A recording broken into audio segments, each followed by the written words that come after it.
All right, afternoon greetings, everyone. Thank you for tuning in to Chosen and Unfrozen. This is Martin here. I would like to share a short message with you today, which is entitled Be Mindful of How You Wear Your Heart, Bear Your Heart, and Share Your Heart. One more time, be mindful of how you wear your heart, bear your heart, and share your heart. Okay?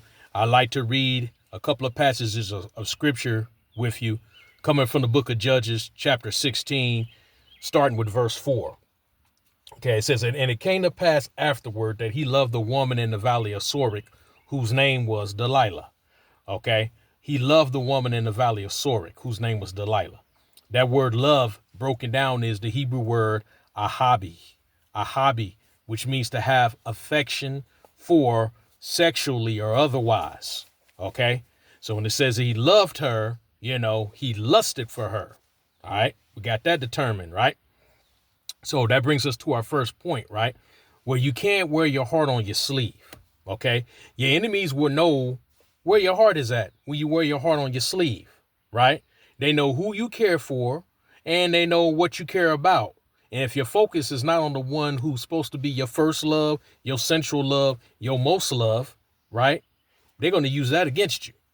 Okay. They're going to obviously, absolutely use that against you. Okay. And the 2002 movie Spider-Man, right? Green Goblin, he grabbed the one that Peter Parker / Spider-Man loved, right? Mary Jane Watson. In the 2004 movie Spider-Man 2, Dr. Octopus grabbed the one whom he knew Peter Parker loved, Mary Jane Watson, right? To tell to tell Peter Parker, tell Spider-Man, because he didn't know that they were one and the same. Tell your buddy Spider-Man that you always taking pictures of to come out here. We got business that we got to take care of, right? Then in the 2007 movie, Spider-Man 3, Venom, who knew that Peter Parker and Spider-Man were one and the same, he learned that, right? He takes Peter Parker / Spider-Man's fiance, Mary Jane Watson. All right? So y'all see the connection? When your enemies know where your heart is at because you're wearing your heart on your sleeve, they're going to use that against you. All right? Okay. Point number 2, verses 16 to 17. And it came to pass, he had lied to her 3 times. And it came to pass when she pressed him, well, I'm not going to say he lied to her. He just told her, he didn't tell her the truth about where his great strength lieth. Right?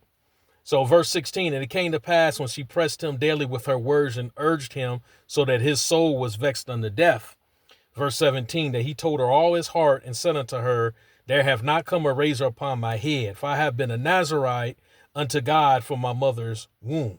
If I be shaven, then my strength will go from me, and I shall become weak and be like any other man.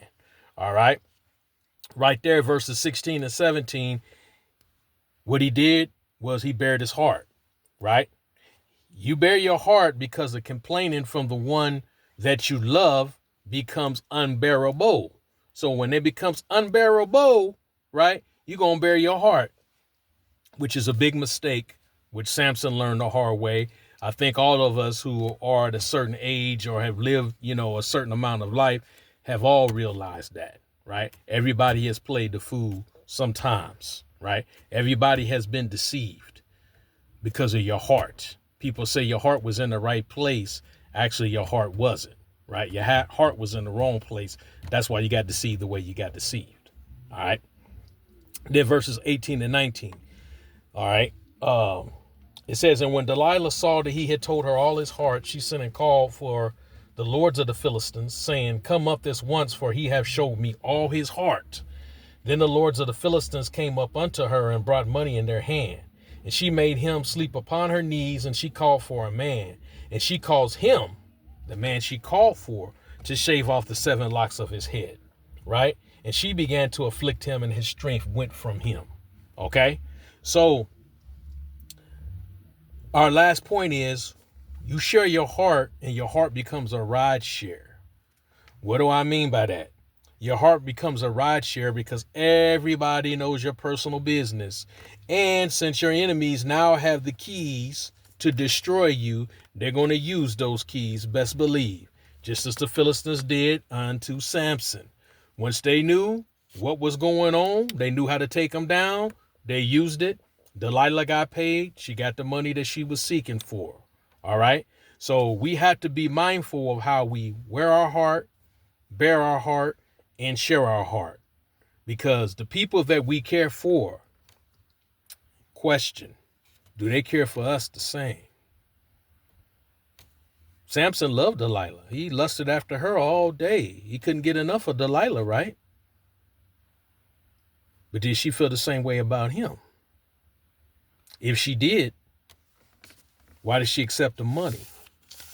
Then after she received the money, why did she make him go to sleep on her knees and then call for a man to shave off the locks of his head? So she didn't get the money and bounce. It didn't end there. She didn't take the money and step. Once she got the money, she completed the rest of her assignment.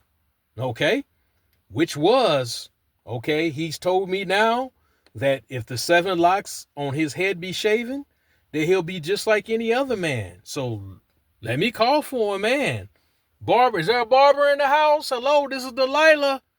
I need a barber. Call for a man. Man came, the barber came, shaved off the 7 locks.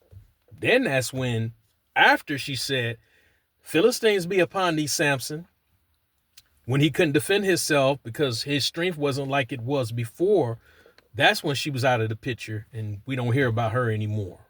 All right? So be mindful of how you wear your hearts, bear your heart, and share your heart. All right? This is Martin. Thank you for tuning in. Have a blessed day.